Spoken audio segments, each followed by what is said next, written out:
সম্মানিত সভাপতি আছেন আপনার শ্রমিক সমাজের প্রধান অতিথি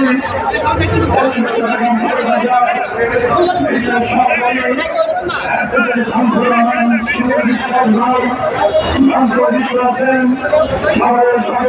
সদস্য সারাদিন অংশ আছেন ঢাকা জেলার একটি সাংগঠনিক সভাপতি